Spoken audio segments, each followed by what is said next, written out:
मेरा घर मुझे लगता है शुरू से हॉन्टेड है, जब से हम पैदा हुए। आपके जीने पर असरात हैं? वहाँ शुरू से असरात है। मेरे पापा, चाचू सब कहते हैं, अम्मी वगैरह के यहाँ पे है कुछ मामला। मेरी सिस्टर के साथ ये सीन है कि उसको ना ख्वाब आते हैं बहुत हॉरर। उनका हर ख्वाब जो है वो पिछले ख्वाब से रिलेटेड होता है। मुझे अक्सर ऐसा लगता है कि मुझे कोई यूँ करके देख रहा है। आप जब चिल्ले में होगे ना, तो आप पढ़ाई कर रहे हो, तो आपको आपकी फैमिली की शक्ल में चीज़ें ऐसी नज़र आएंगी कि उनको मारा जा रहा है। अच्छा, मतलब कितना ज़्यादा खौफनाक। ये भी मैं ज़्यादा ही बता रही हूँ आई थिंक, क्योंकि ज़्यादातर मोस्टली इलाज के लिए क्या चीज़ें रिक्वायर्ड होती हैं। बकरी तो ये जो खोपड़ी होती है, सीरी, दिमाग, मगज़ निकला हुआ।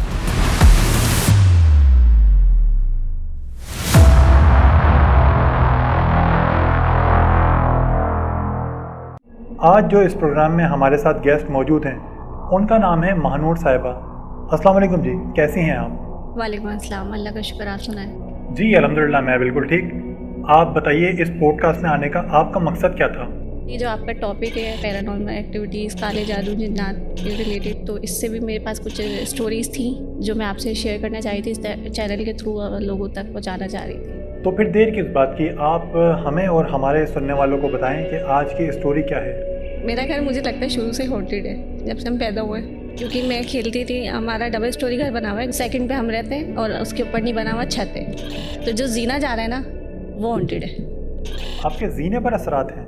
वहाँ शुरू से असरात है। मेरे पापा, चाचू सब कहते हैं, अम्मी वगैरह के यहाँ पे है कुछ मामला। तो आपके साथ ऐसा क्या हुआ जिससे आपको ये महसूस हुआ कि यहाँ पे असरात हैं? घर से निकल के आगे की तरफ सहन है, हमारे बराबर में चाचू लोग रहते हैं, तो बीच में एक सहन है। हम वहाँ खेलते थे शुरू से, साइकिलिंग वगैरह कर ली, खेल लिए, क्रिकेट खेल लिया। तो मुझे अक्सर खेलते हुए तंग करते थे। और जो नीचे की तरफ जीना जा रहा है घर से, वहाँ से मैं अक्सर गिरती हुई थी। मतलब ये होता है ना कि हम शायद, हो सकता है हमारा एक स्टेप मिस हो गया। आप फर्स्ट पे खड़े हो, आप लास्ट पे कैसे गिर गए? क्या आपके घर में किसी और के साथ भी ऐसा हुआ है? मेरी सिस्टर के साथ ये सीन है कि उसको ना ख्वाब आते हैं बहुत हॉरर। ख्वाब ये नहीं कि आज देखा है तो बस ख़त्म, वो सीरीज़ वाइज आते हैं। एपिसोड 1 आज आया, अब एपिसोड कल आएगा। अच्छा, तो मतलब उनका हर ख्वाब जो है वो पिछले ख्वाब से रिलेटेड होता है। तो आप ही सोई रात में, तो उसने देखा कि किचन की जो खिड़की है ना, हमारी विंडो है, उसमें से अम्मी की शक्ल में उसने कोई चीज़ देखी। वो क्या देखी कि वो ऐसे विंडो है, विंडो से वो एक चेहरा निकलता हुआ आ रहा है। चेहरे में से कानों से भी 2 छुरियाँ निकल रही हैं, आँखों से भी 2 छुरियाँ निकल रही हैं, और मुंह से मतलब एक ब्लीडिंग टाइप। अच्छा, मतलब इतना ज़्यादा खौफनाक। मुझे अक्सर ऐसा लगता है कि मुझे कोई यूँ करके देख रहा है। अच्छा, आपने मुझे ऑफ कैमरा बताया था कि चिल्ला काटते वक्त बहुत ख़तरनाक और खौफनाक चीज़ें होती हैं जिससे इंसान काफ़ी डर भी जाता है, तो वो थोड़ा सा बताइएगा क्या था? अगर मैं बताऊँ, थोड़ा सा इसको एलिब्रेट करूँ, कि आप जब चिल्ले में होगे ना, तो आप पढ़ाई कर रहे हो, तो आपको आपकी फैमिली की शक्ल में चीज़ें ऐसी नज़र आएंगी कि उनको मारा जा रहा है। अच्छा, उनको मार दिया, उनके कटे हुए सारे। क्या ऐसा सब भी नज़र आता है? चीज़ें आती हैं नज़र कि नहीं ये नहीं करो, भाग जाओ। तो वहाँ जो कमज़ोर हजरात होते हैं, अगर वो चिल्ला छोड़ दें, वहाँ से बीच चिल्ले से भाग जाए, तो वो उन पे चीज़ उल्टी हो जाती है जो वो चीज़ कर रहे होते हैं हासिल करने के लिए, जिन। और अगर वो अपना चिल्ला कंप्लीट कर लें तो फिर क्या? और अगर वो चिल्ला कंप्लीट कर लेते हैं तो वो एक जिन काबू कर पाते हैं। आपने अपनी खाला के बारे में बताया था कि वो जिन्नात को काबू वगैरह करने के लिए भी कुछ किया करती थी, तो वो हमारे व्यूवर्स को भी बताएं। वो सूर्य जिन पढ़ती थी और बोतल पे फूंक मार के ना बंद कर देती थी। मतलब सूर्य जिन पढ़ी, बोतल पे फूंक मारी और बंद कर दिया, फिर पढ़ी, फिर फूंक मारी, इस तरह उनका एक चलता था पीरियड ना। तो इस अमल से आपकी खाला का जो है वो जहनी तवाज़ुन ख़राब हुआ और ये सब जिन्नात करवाते थे।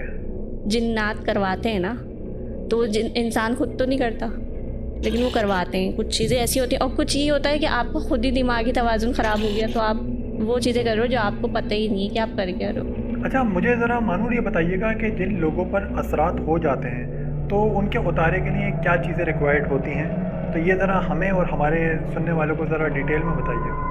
ये भी मैं ज़्यादा ही बता रही हूँ आई थिंक, क्योंकि ज़्यादातर मोस्टली इलाज के लिए क्या चीज़ें रिक्वायर्ड होती हैं। बकरी की ये जो खोपड़ी होती है, सीरी, दिमाग, मगज़ निकला हुआ। अच्छा, वो इतनी महंगी नहीं मिलती है, 200-250 की मिल जाएगी आपको। ओके। इसके अलावा काला कपड़ा कॉटन का, और लौंग, ये कोई इतनी एक्सपेंसिव चीज़ें नहीं हैं। या आपका 1000 के अंदर अंदर भी हो जाएगा सब कुछ। तो अगर कोई इतना हदिया बताया आपको तो वो फेक नहीं है, वो आपका उतार के लिए है। या तो आप उनको खुद जाके चीज़ें दे दो, प्रोवाइड कर दो, या फिर आप उसकी पेमेंट कर दो, वो लाएंगे। उस पर पढ़ाई होती है, बाकायदा पढ़ाई की जाती है, उस पर उतार हो जाता है। जो चीज़ बंदे पे होती है मरीज़ पे, वो उसका उतार हो जाता है। फिर वो उसके जरिए सदका निकाल के वो उसको फेंक देते हैं, वेस्ट कर देते हैं। अगर आप भी इसी तरीके की कोई स्टोरी हमसे शेयर करना चाहते हैं तो हमें कमेंट्स करके ज़रूर बताएं, या फिर हमारे इंस्टाग्राम या फिर हमारे फेसबुक पेज पर हमसे रब्ता करें। तो जनाब, मुझे यकीन है कि इस पॉडकास्ट के ज़रिए आपको बहुत सारी चीज़ें मालूम हुई होंगी जो आपको पहले नहीं पता थी। एक्चुअली मुझे भी बहुत सारी चीज़ें नहीं पता थी, मुझे भी इसी पॉडकास्ट के ज़रिए मालूम हुई। तो मैं बस इतना ही कहना चाहूँगा कि बुरे काम का बुरा ही अंजाम होता है। जो लोग इस तरीके का काम करते हैं या जो लोग दूसरों को तंग करने के लिए इस तरह की चीज़ें करवाते हैं, आप हमेशा उनसे दूर रहिए। अब आपसे मुलाकात होगी नेक्स्ट वीडियो में मज़ीद किसी ऐसे ही टॉपिक के साथ। तब तक के लिए दें इजाज़त अपने मेज़बान मिर्ज़ा नाज़िम बेग को इसी दुआ के साथ, अल्लाह आपका और हमारा हामी और नासिर रहे। अल्लाह निगहबान।